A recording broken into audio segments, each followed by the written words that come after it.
Hi y'all, this is Venzime, and in today's video we are going to be doing part 2 of making headcanon designs of Wings of Fire tribes.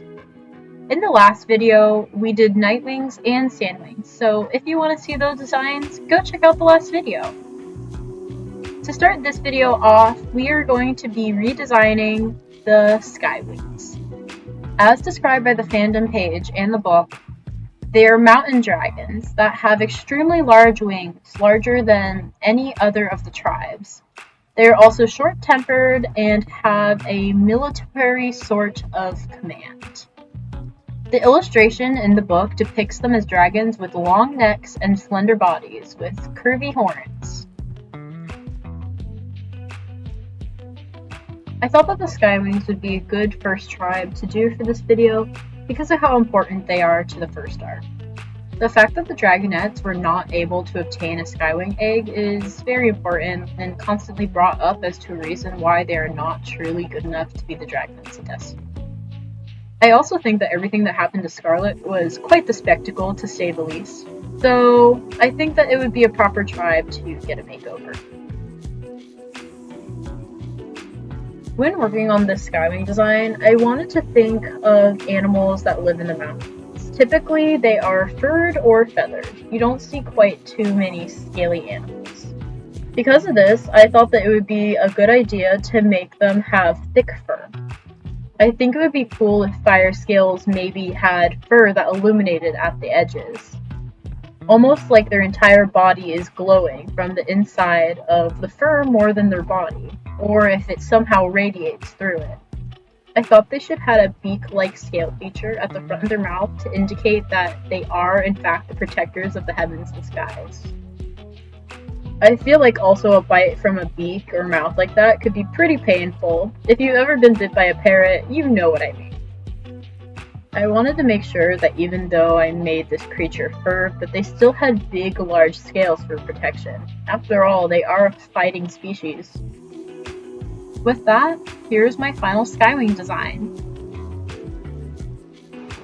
I am pretty happy with how these guys turned out. I really like fluffy dragons, so it was definitely a fun thing to do. The next tribe that we will be drawing in this video is the SeaWings. I have always personally really liked the SeaWings just because water dragons go splash.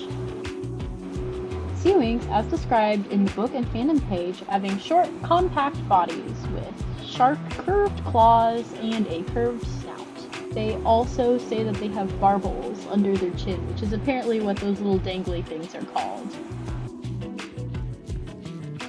I always really enjoyed Tsunami as a character just because she's a girl boss and never really let anything get in her way. Her and Glory were always my favorites. When she got her book, I thought that it was so amazing, the world building that they did for this undersea world that no one else got to see.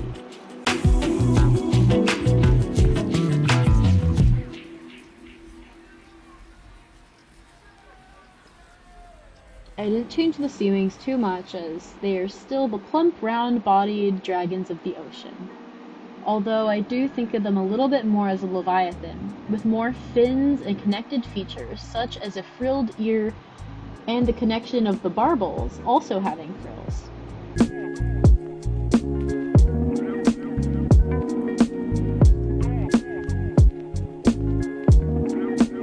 I would imagine that males would have more exaggerated barbels, I love that word, and exaggerated frill on the front and back of their neck.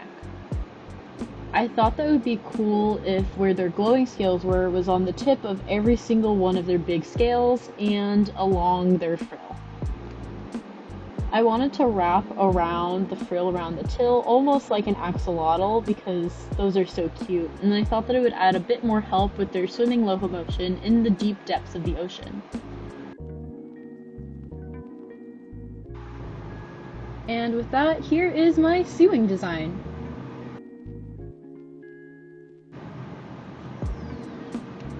I really liked how the SeaWing came out. I think this is my favorite one so far, so I guess we'll have to see if it stays like that if I make a part 3. If you liked the video, feel free to like and subscribe, and I hope to see you in the next one.